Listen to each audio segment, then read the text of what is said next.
There's coming a day, 2 Thessalonians 1:10. You don't have to go there, but you can take the note if you want. There's coming a day when this is going to happen. Okay? This is going to happen. On that day, on the day, he comes to be glorified in his holy people and be marveled at among all those who have believed. This includes you, because you believed our testimony to you. Let me read that one more time.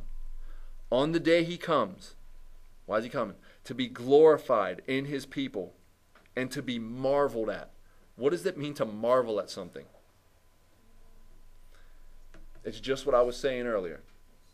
It's just being blown away by something that's so amazing you can't stop looking at it.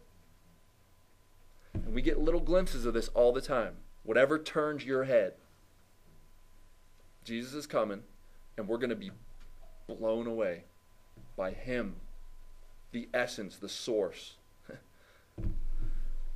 To be marveled at among all those who have believed. This includes you, because you believed our testimony to you. Paul wrote Thessalonians to the Thessalonians.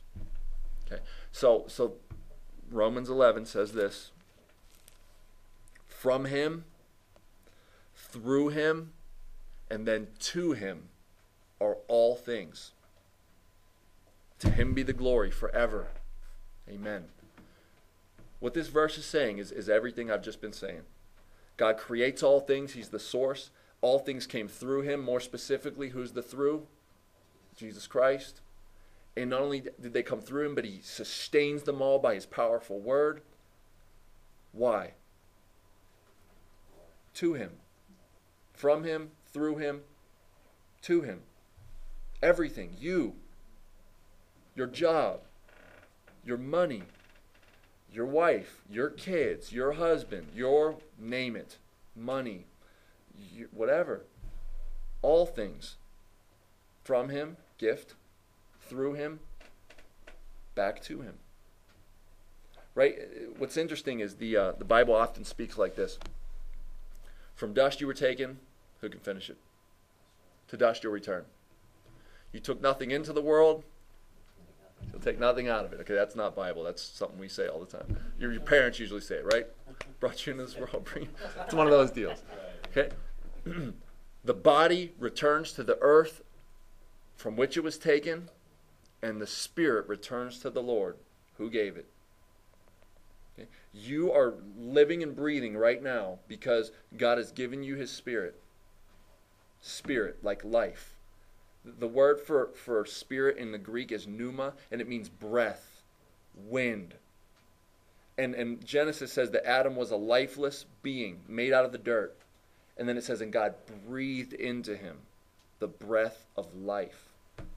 The spirit, the soul, the breath, the life of God. And he became a living being. That life, that breath, it's going back to who gave it.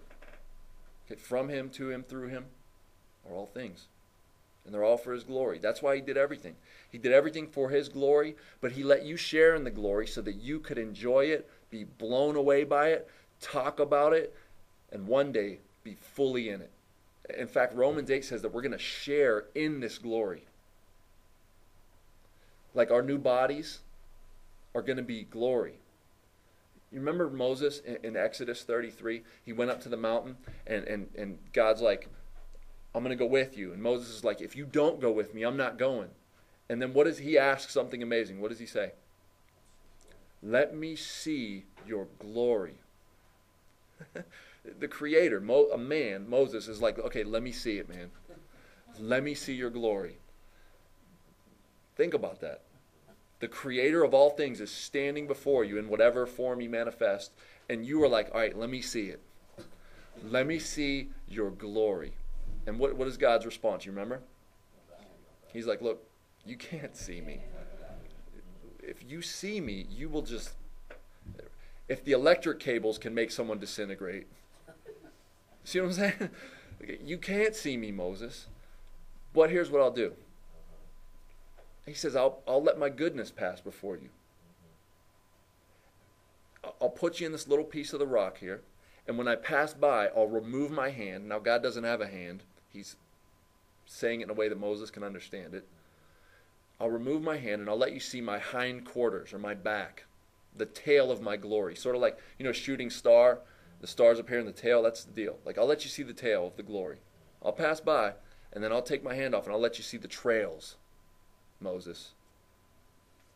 And you guys know the story. He not only does he pass and let him see the glory, but then he proclaims who he is. Right? The Lord, the Lord. And he talks about his attributes. And then Moses comes off the mountain unaware that what's happening. He himself is glowing.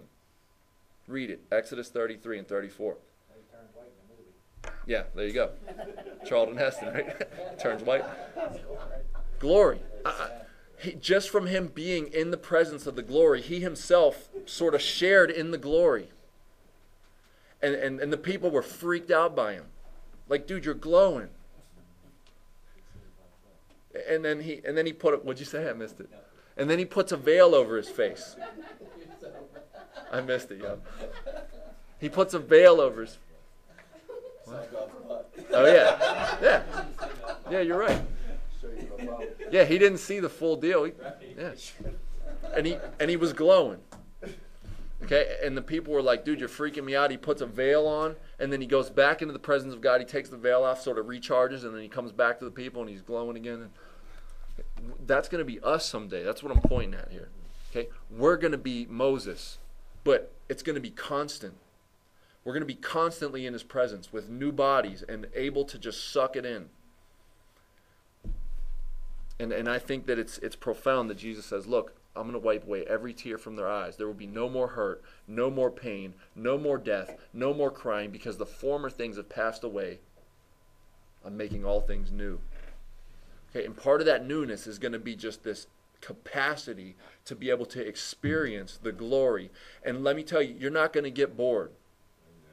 Okay, right? 3 hours in Ohio, big sky country or whatever, you could get bored. Not in heaven.